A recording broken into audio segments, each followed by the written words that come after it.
All right. Well, welcome back, everybody, to another episode of the Industrious Podcast. We are bringing some Southern flavor today. Sometimes we would refer to you as our Southern brother from a different mother, but we'll see how this episode goes if we want to continue with that claim.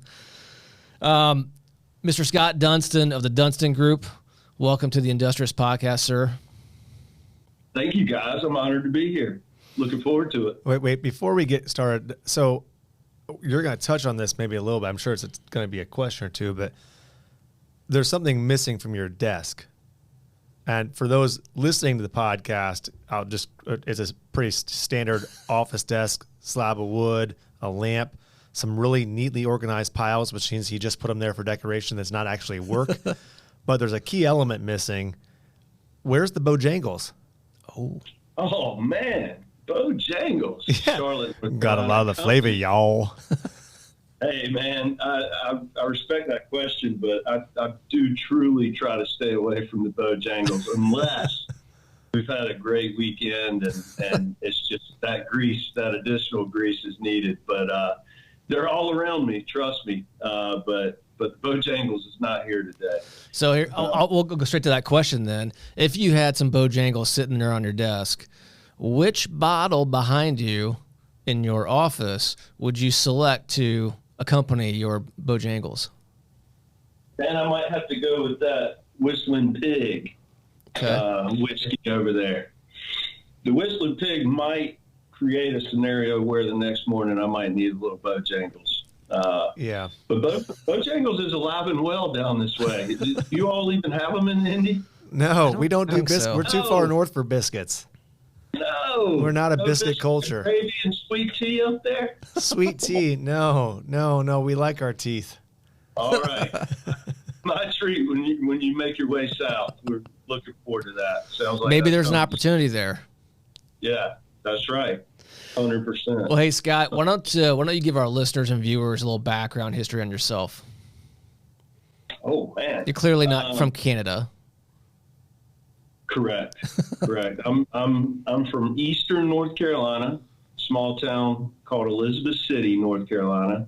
It's about 45 minutes inland from the Outer Banks, Nags Head, birthplace of America, as some history books write the story. Also first in flight, there's some arguments there as well, but Wilbur and Orville Wright took their first flight down at the Outer Banks. It's a very unique area. First English child was born there. Small town, though, not much opportunity unless your folks were already in business or you wanted to be a doctor, lawyer, or something like that. Very difficult to start a business there. Can be done, but I chose to go to school, and after college at East Carolina University, moved to Charlotte. That would have been 2000. That make you a pirate? What's that? That make you a pirate? Go Pirates, man. Go Pirates. Party school at Southeast, evidently, is what people refer to it as, although I feel like I got a pretty good education in business school there. Met a lot of great people, and a lot of that network still carries into small business today. But yeah, so moved to Charlotte in 2000, joined my uncle who had started a company similar to what we do today. I'll get into that in a minute. But that was in the printing and embroidery. We screen printed and embroidered there. And my uncle had a pretty stellar network within the paint industry, which leads to our relationship. But worked there for 8 years. 2008, we parted ways. He sold the company, retired, and I started Dunstan Group. So I'm in the small business world and love every minute of it. And we're now celebrating 14 years in business, and about, let's say, 12 of those we've been working together, which we're super honored to be doing so. And you guys have put up with us for a long time, and it just shows the loyalty with Accessa and the company you and your family have built. And we're thrilled to be a part of it. So anyway, thanks again for having me today. Looking forward to this conversation and honored to be here. So that's my story in a nutshell. I can bore you with a bunch of that's other okay. stuff. Well, first, congrats on 14 years. I didn't realize it had been that long, but now that I think about it, that probably it's about right. Time flies, man. I look back at our first invoice with Accessa as Dunstan Group. It was too high. Definitely too high. Have we paid it? What's that? Did we pay it? Too high? Y'all paid it? Damn it. I didn't approve that. It was paint stir sticks is what it was with your logo on it. Now there's an exciting order. 5 gallon and 1 gallon, which I think you still buy today from us. Yeah. So anyway, it's a lot of fun, and you guys have been a big part of our growth, and we're all about relationships, and we're just fortunate that we've been able to maintain that, even with you all being in Indianapolis and us in Charlotte, North Carolina. Well, and I think you just said the key word, relationships. This business, or the business that we're in, for the most part, and I think you could probably say this for a lot or most businesses, it's all about relationships. Are there other folks who provide a similar service, in this city? Of course, yeah, there's several, but sure. It goes back to that relationship that was formed back, between your uncle and our father, and then that obviously has worked its way down to the next generation between you and us. And I think was it All Pro where we first met way back in the day? I don't recall which city we were in at that point in time. I know we've been to several, but it might have been Palm Springs, California, or I think it was Palm Springs, actually. There was another Lowe's resort in Arizona, Tucson. I just remember there being palm trees. Horrible locations for. That's because you never went to the meetings. You were always by the pool or on the golf course. Yeah, see, that's a whole different story. But hey, again, relationships, man, that's where they're formed, and then having good times and good settings, that's where it happens, Yeah. So going back to those days, what, if you recall, what got your uncle into that niche, and or what has kept you into that niche? I mean, I know you do a lot of other industries. I mean, your Sure. customers span pretty much the gamut from professional sports, we won't mention those Carolina teams, to the paint industry. But what do you recall? How that niche was evolved? Yeah. So before he started, Jeff Brown and Company was the name of the company, and his name was Jeff Brown, and he worked for a company that manufactured drop cloths for 15 or 20 years, called AdCap or Ad Capital. And so he had a pretty extensive network of folks and relationships within your industry, the paint industry and coatings industry. And I think the business he created at Jeff Brown and Company, he truly tried to create within his own old company, Ad Capital, because there was opportunity there. Had the relationships, wanted to bring a new service and product to that market. I don't think, as the story goes, they just never really listened. And long story short, he just kind of chose to go out and do it himself. He started that company in '98 and worked as hard as I've ever seen anyone work in 10 years. And I came on 2 years after he had started and sort of was in charge of, business development and a lot of other things in our industry, which is branded merchandise and apparel. There's just so much to learn. There's thousands of products. There's hundreds of ways to decorate them. There's sizing involved with shirts and jackets and a lot of different brands and just a lot of different ways to go about it. And so I learned the business from him, and I learned the value of relationships from him and what that meant and doing the right thing all the time and all those things. And so he had some health conditions, and without going too far into detail, it was either me carrying that business forward or him selling and cashing out, or whatever you want to call that when that kind of transaction happens. And so he went that route, and it ended up serving him well. And after he did that, that's probably about the time I picked up the phone and called you, Vince. And said, hey man, I was going into construction, but if anyone was around in 2008, they know that construction probably wasn't the best career path at that time, but it was something I was always interested in. But what I did have was the skill set within the industry we're in to move forward. And when he sold the company, that's when I decided to start Dunstan Group, which is crazy. Like we said, 14 years ago. So, now, speaking of the niche of the paint industry, or All Pro specifically, were you able to go back to that well, so to speak, when you started up, or did you kind of have to go out and start from scratch? So there's a little more to that story that I'd prefer just to leave off air, but it's fine. I had to make some decisions, right? And carry forward. He was on the end of his career. I was just getting started. At the time, I think I was 30 years old, 31, somewhere in there. And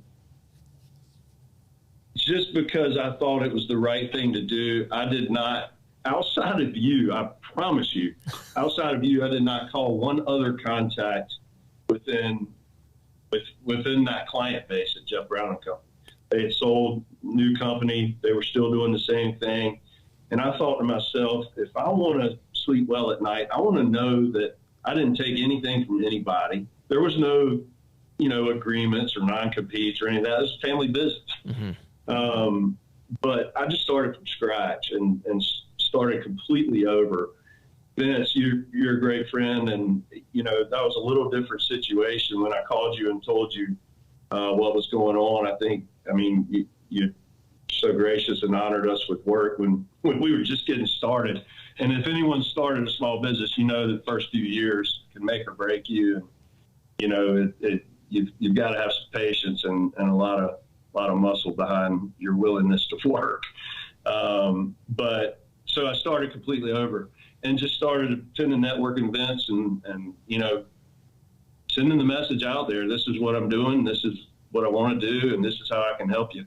And so one thing led to another. Did I answer your question? I think so, but it certainly generated another one, which, this is based around industry, not necessarily an industry in specific, but so that to that point, what advice would you give to the 30-year-old Scott Dunstans out there today who are thinking about starting their own business, regardless of what that business may be? Oh man, I would say do it. Besides, have all that booze behind you for sure. It took 14 years to get to the point where I have a bar in my office. It's part of your wellness program. Yeah, and our own office, actually. So, man, I would say do it. There's no time like the present. I would say what enabled me to do it was just being smart with money in general. Like, I don't want for a whole lot. Like, I think people are always chasing other people. I think the mindset would be, don't worry about what they're doing. Just do what you do it well, take care of people. Our policy here is do the right thing every single time. And hopefully I've demonstrated that over the years with you, because, everyone makes mistakes and not every business is successful, but that's okay. You can always, especially in this world, you can always go get another job. But for me, it was about independence. It was about building something that, I had a little more control over, creating opportunity for other folks and having fun doing it, and doing it in a way that we feel is right, versus, the way someone else may do it, which might not feel so right, So I would say do it. I think it's best and one of the hardest decisions I ever made. But fast forward 14 years and kind of what I envisioned then is now. And we can go into this later, but the struggle the past few years is, okay, we've achieved what we wanted it to be. Now, what does the next 10 or 15 years look like? And I'm sure you guys have some insight on that as well. Because you get to a point where, look, I'm only as smart as I am, and I don't know everything about business. A lot of the decisions are made on gut and, just seizing opportunities or not, you know, but business gets to a point where you got to bring in some people that know a little more than you do. And I would also say to them, the key to being successful is surrounding yourself with people with other talents or people that are smarter than you, essentially. Like, I didn't go to Yale, but I'd love for someone that went to Yale to work for us. You know what I mean? So I would give them that advice. And coming back to your question before, how did we get in the paint industry, I think is what you asked in All Pro. I want to mention this because it screams relationship, integrity, and doing the right thing all the time, I think. I mentioned we were in a buying group called All Pro. That's where we met you guys. Great group full of independent retail owners around the country that we did a lot of work in at my uncle's business. Ton of opportunity for me there, but I never picked up the phone to call them and never wanted to step on anyone's toes because I knew the company that had bought from him was still the supplier for that group. Well, 2 or 3 years ago, maybe 2 years ago, year and a half ago, I get a call from All Pro. I hadn't talked to them in 12 years. And they said that relationship was no longer working out, and I don't even know the reasons why. Didn't even ask really, but they asked if I'd be interested in becoming the branded merchandise vendor for the group. And so there you go. There's the power of doing the right thing all the time. There's the relationships. There's being in the right place, the right time. And so now we are back in the group, and we did our first trade show about a month ago in the Bahamas. Prior to that, in the Bahamas. Oh, sounds terrible. Yeah. But you know what, man? Huge investment. Like, right? Yeah. Like, had to build a trade show booth, had to get my team down there, had to stay at the Atlantis, which is, if anyone's been to that, it's an expensive place to be. But anyway, so you just got to make those investments. But did you get any fishing in? I did not. Truly, man. You know how it goes. Like, we'd work the booth in the morning, and then in the afternoon, you're hoping to kind of go to lunch or go to dinner or bump into folks that are there for the show, right, at the pool, whatever, and have those conversations, man. Try to get going within the group, and at the end of the day, get a return on the investment of being a part of it. Yeah, that's what we all have to do. Exactly. Certainly. Well, that phone call, we call that karma, right? Sometimes it's hard to do the right thing because you've got some opportunity staring at you, but you just got to trust that now might not be the time for the opportunity, but there will be a time. You're exactly right. And you know what? Had they called 5 years ago, I wouldn't have been ready, man, to be honest. And I'm not sure I would have ever called on them because of what I had set out to do in creating new lines of business and new relationships, just so I would never have a guilty conscience, just because I thought it was the right thing to do. But you're right, karma. At this point, and that situation, when it presented itself, we were ready, and it enabled us to take that opportunity. Now we've got to work hard at it, man. The group has changed. A lot has changed in 14 years, right? Yeah. And back in our day, there was no competitor in the group for us. Now there are. And it's a different landscape. They've doubled in size. They've merged with other buying groups and all those things. So we've got our work cut out for us for sure. But the point of that is, again, relationships, doing the right thing. And we were just blessed that they thought of us all these years later. But I think a lot of that has to do with the power of social media, right? Yeah.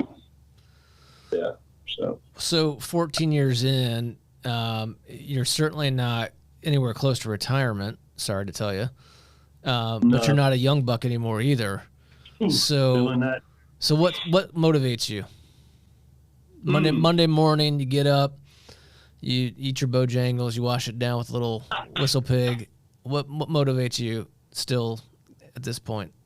Dude, it's an easy answer, but there's a lot to it. What motivates me, I think, is now I have other folks and their families dependent on the business. Now, could they go get another job? Absolutely. Do I want them to? Absolutely not. Because we're working hard to create something special here. And, they motivate me, right? Like just the fact that others are depending on me showing up and doing the best that I can, keeps me extremely motivated. I heard an old saying, hell, it might've been from your dad years ago. Oh boy. So cool. But there's nothing that will motivate you more than overhead. This is true. Like then overhead is an obligation, a binding contract, commitments that you've made. And in business, I mean, you guys know you're constantly making commitments, whether it's with your client, whether it's with the banker that you're acquiring a new company or property or whatever you're doing, buying supply. Those commitments motivate me, right? Like, and I think it boils down to like, look, if you're a man or woman of your word, then that keeps you motivated. You're following through on your promises. And that's what we do with our team internally, right? We're promising them and we're committing to them a vision and goals and what we're trying to achieve for them to be better for their families and income, and livelihood. And, that's what motivates me. I mean, that's bottom line, really. Because some days, man, I mean, let's face it, dude, we all have days. Man, I just don't want to go in today. But you get up and you go in and you do it. Well, you go in, but you're facing that back buffet there, not so much the desk. I'll be honest, I don't even drink coffee. If you walked in here and wanted to sit up on the front porch, because we've got this homey vibe now, and we want to go sit in the chair on the front porch on a nice North Carolina sunny day, Carolina blue skies, then I'll have one with you. Okay. But otherwise, as you mentioned earlier, Joe, those things are full. They're brand new. full of sweet tea, as you mentioned. We need to break them in. So not too long ago, I guess it was maybe a year and a half-ish, give or take, we had a similar conversation I was having with someone here locally who he as well as you, basically were saying the same thing to us. Hey, have you ever thought about doing a podcast? And I was like, no, not really. And then, of course, over time, here we are. You guys have a podcast that's, how many years have you been doing it? Probably 3-ish? We're or longer? August will be 5 years. 5? Oh, shit. Okay. Yeah. So not quite not a while. ton of time, but we put one out every single week. Yeah, and the name of your podcast is the BrandBuilders Podcast. What is it? First of all, two-part question. What motivated you guys to start it? And then what's really the premise behind the BrandBuilders Podcast? Great question. Thank you for asking. Man, in our business, as I alluded to earlier, we get to work with a lot of cool companies, right? Like, just about everybody buys what we do in some fashion. And as you alluded to, there are a lot of people that do what we do. But there are only a few that do it really, really well. And we're really engaged in our industry. We know who they are. And frankly, we try to collaborate with them because their advice to us and vice versa can make us better. I'm sure you guys do that within your industry too. But what made us start the podcast was we were looking for something new, something edgy, something a little different. And at that time, there were really not a ton of folks utilizing podcasts for, business development or in business in general. Podcasts have really taken off with the Joe Rogans and all, they've been around for a while, but in business, not so much. So at the time we were like, we had gone to an industry show and a meeting and someone mentioned it. And we were like, podcast, how do you even do that? Like sitting there talking with Brian, our head of business development, like, man, I'd love to do a podcast, but it's really not my thing. I don't like to be recorded. I don't like to be on a camera. I just don't like to be the center of attention. Kind of prefer to be behind the scenes if I can. Just so you know, we are recording this. Yeah, I know.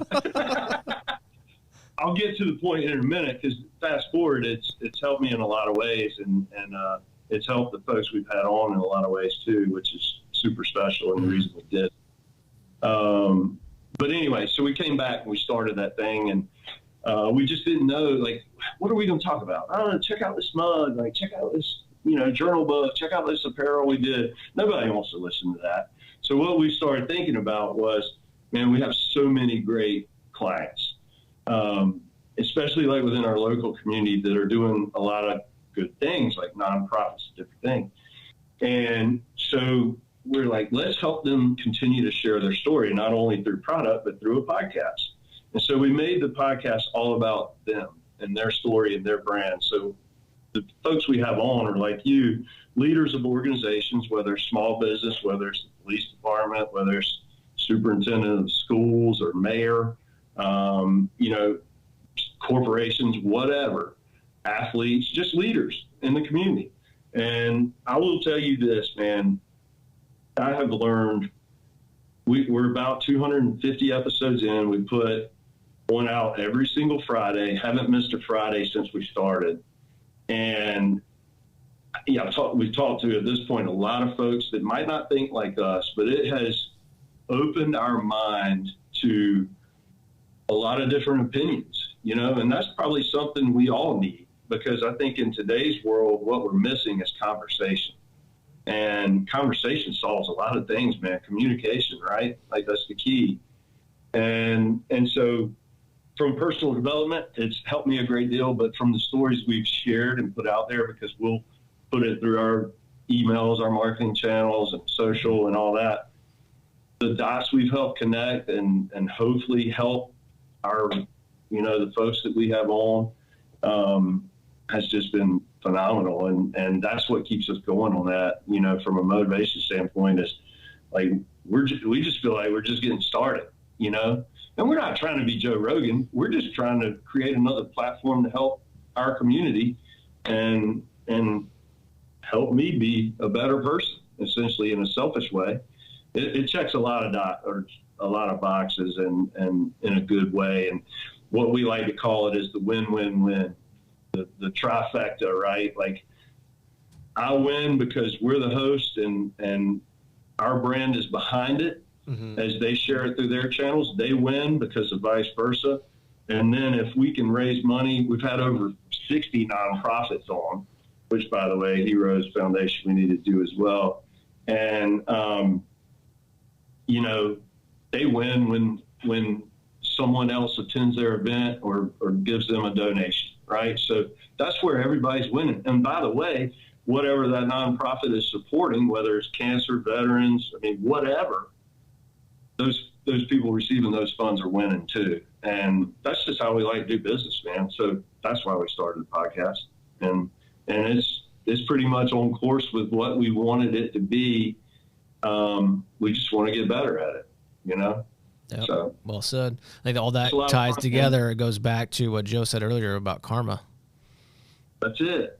Dude, if you just put good out there without expecting any return, it's amazing what happens. Yeah. It just is. You'll be taken care of. It just is. So let me ask you this. Out of 250 episodes, pick only three, that's going to be pretty difficult, that really stand out in your mind of, man, those were awesome. The one that stands out the most, really sad story, but it was really cool that we have that, because as you mentioned, we're recording these things. Right. And it's a permanent file on our avenues, Apple Podcasts, wherever, Google, all the platforms. So we had this fellow on named Dale Betty, and he was a combat veteran, lost double amputee, lost both his legs in Iraq, ran over a bomb in a tank, just blew him up. And when he got out of war, got back and got recovered, he's had over 100 surgeries and just, lost both his legs. And he started a nonprofit called Purple Heart Homes here about 30 miles up the road from Charlotte. And what they do is they go around to other veterans and build ramps and access to their bathrooms. If they're double amputee, they're in a wheelchair, they can't get through the standard build home. So they would go in and make their homes accessible to the veteran, disabled veteran. And so we had him on the podcast, and about a week later, literally the day before we were going to drop it, we get a call from some others in the organization saying that Dale had passed away the night before. And long story short, man, blood clot from one of his surgeries took him out, died in his sleep. Young guy in his late 30s, 3 kids at home and a wife, and doing a lot of good for a lot of people. And we got that call, and it was almost like in the podcast with him that he was talking about his story, his vision of the nonprofit and where he wanted it to go and what they had achieved already. And we called him up and we were like, what should we do with this file? Like, should we even put it out there? And they were like, absolutely. So we literally dropped it like right around the day of his funeral. And for us, we're real proud because it's a file that his team can always reference, his kids can always reference, his family can always hear him say how important they were to him, how important the cause and mission was. And I believe, that it will kind of help them stay on track if they ever go back and listen to it, because it was what Dale wanted and his vision for things. So long story short, man, that one stands out, obviously. We could have never seen that coming and never wanted to see that coming, obviously, but real proud that we at least had that opportunity to have that conversation with him and record it, But a lot of good people doing a lot of good things, man. The other two, we've had some professional athletes on, and different things. Greg Olson, for one, he's talking about his charity. He has a son that was born with a heart condition. Oh man, it goes on. I hope that story. It's hard to top that one. It really is, but we know we're helping. Yeah. So who's the one guest that you haven't had yet that you really want outside of us? You two. Yeah, but there's got to be a second. We do have to make that happen. I think I know one. You've met him, you've talked to him, but I don't think you've actually done a podcast episode with him. And you probably know who I'm talking about. You said you got to get this guy's book, or I think it was the book. You talking about David Goggins? Yes. Indie native. Goggins is the man. I've met him a couple of times. His book is awesome. Can't Hurt Me. And it's in podcast format, which a couple of years ago, I ran 100 miles in December just because I'd never done that before. And I was trying not to get fat in December like I always do.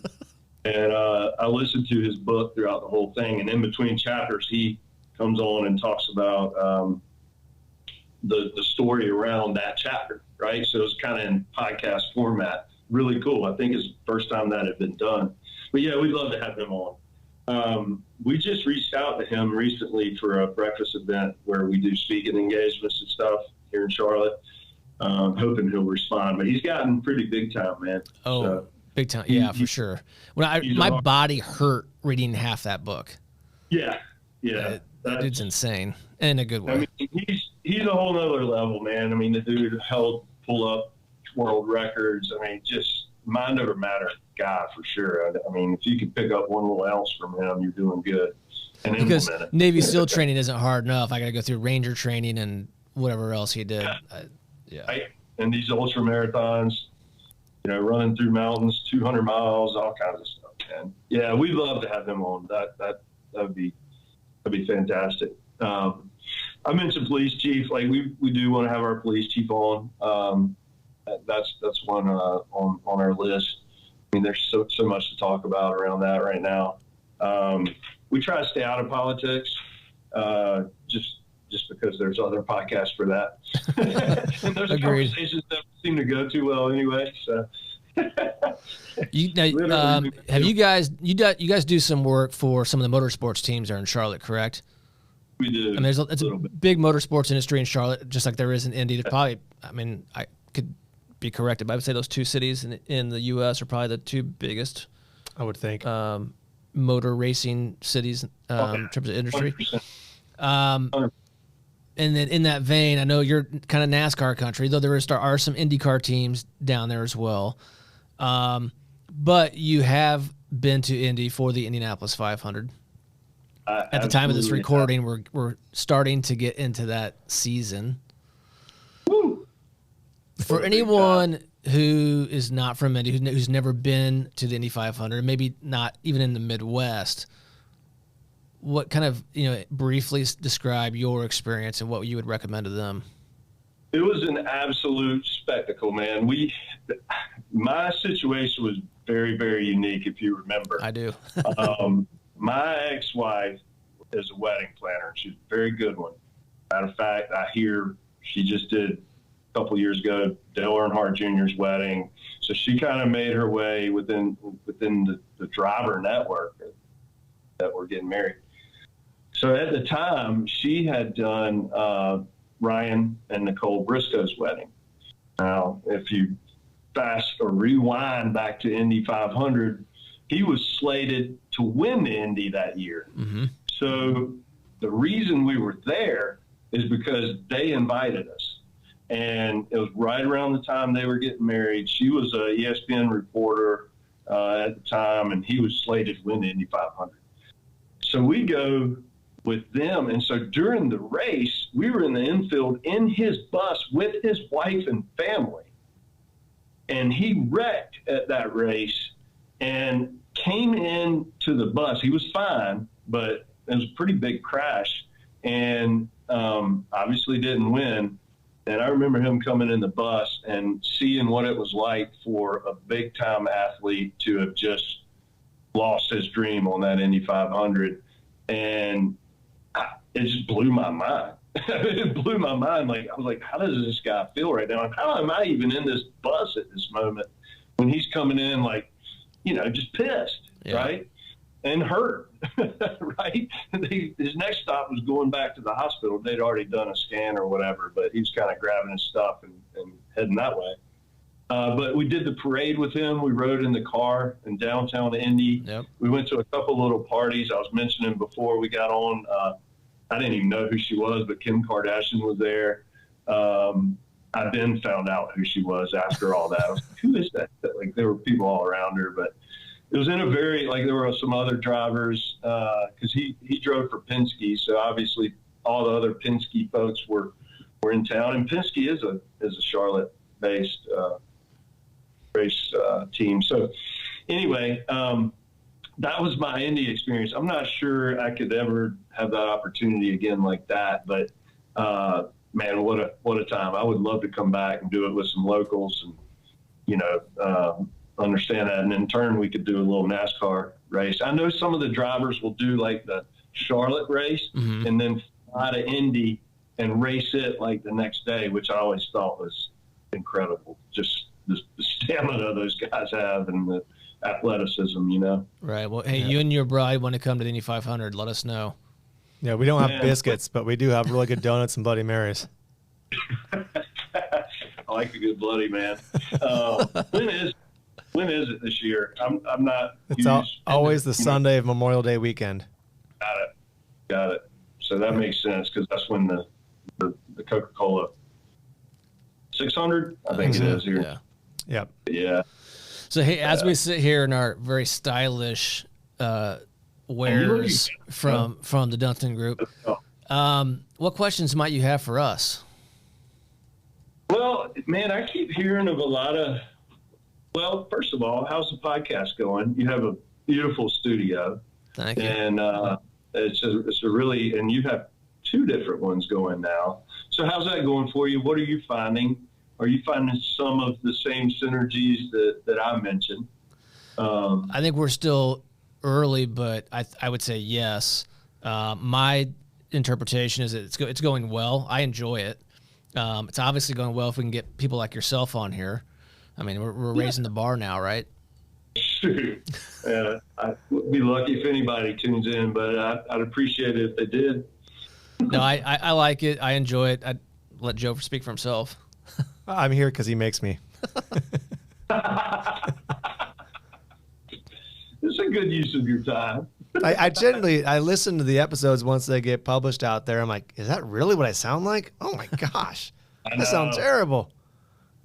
I know, man. It's the same for me. I have a hard time listening to myself. Now I know how my wife feels. No. But yeah, otherwise, I know you guys are doing a lot of cool things and had some acquisitions lately. How's business for you guys? And what's the vision of where you're trying to take Accessa Coatings? Well, I don't think it's changed since probably the last time we talked. I mean, as we describe it to many others, is we are not cruise control. Keep it the auto theme going. We're not cruise control kind of kids. We're always looking to do something more, advance the ball, so to speak. And so that's kind of what motivates us. I personally I'm just never satisfied kind of guy, which it's kind of a double-edged sword. But that's just the mindset. Business right now is strong, as we were talking about earlier, but certainly a lot of challenges going on for everyone right now, which we've discussed before in other episodes with supply chain and cost controls and all that comes with it. And the demand is still very high. Now the question is it high because of just general demand, or is it high just because they haven't been satisfied because of the lack of supply? And then at what point will they catch up and will it cool off? I guess remains to be seen. But other than that, I mean, business is good. Can't complain. Is your pop still around in the business day to day, or has he let off the gas a little bit? He's probably wrapping up a pickleball match down in Florida somewhere. I was going to say, he's actually on a flight to Charlotte right now to visit you. So just want to let you know. I would love to see it, man. I'll never forget back in those early days, his thing, like obviously he knew that he's a well-liked man, a well-respected man within y'all's industry especially. And he would always go around and visit, especially the ladies. I don't know if that's good or bad to say, but with his little lollipops, man, he would make his rounds around the whole show floor. Every now and then I would get one. I was like, cool, man, I'm in the group. Oh yeah. But he's a great man, and you guys are very fortunate to have been able to walk in his shoes from an early age, because I think he just gets it, man. And you guys have built a heck of a company, and congratulations on that. Thank you. We did do a podcast recording not too long ago where he did show up with a bouquet of Tootsie Pops in his hand. So did he? Yeah. Still doing it, man. He's probably taking them to the pickleball tournament, which, by the way, my dad is huge pickleball. And they're starting to do some pickleball, like, course development here in Charlotte. Like, there's this whole new center coming. Oh, yeah. It's a big deal, man. It's a big deal for all the tennis players and the racquetball guys that are aging out a little bit, can't move as fast, but still want to move. Yeah. And that's now starting to trickle down. And I don't know why I've not started playing yet, but I'm starting to hear more and more people in our age group starting to get involved. And I think it's because it can be more social. I mean, they're still a little competitive, but it can be more social than anything else. And so that's getting either couples doing it together or the whole dink and drink scenario. It's not just a T-shirt anymore, if you know what I mean. Yep. 100%, man. Cool. And it's a way to spend time with our folks, man. None of us are getting any younger. So right. Pretty crazy. Any other questions that we can answer for you? Any other wisdom we can provide? Man, I'm about wisdom now. It's crazy how fast an hour goes by. Yes, sir. Right? That continues to blow my mind no matter how many times we do this. Well, we'll ask our listeners how they feel about it. Yeah, right. I do have one last item. The last time I was in Charlotte, you and I went to dinner and we talked about, you're a big outdoorsman. I'm not so much. I mean, golf's not an outdoorsman. It's a whole separate topic. But we talked about trying to find something in that realm that we could perhaps contribute together on. And we boiled it down to fishing. We did.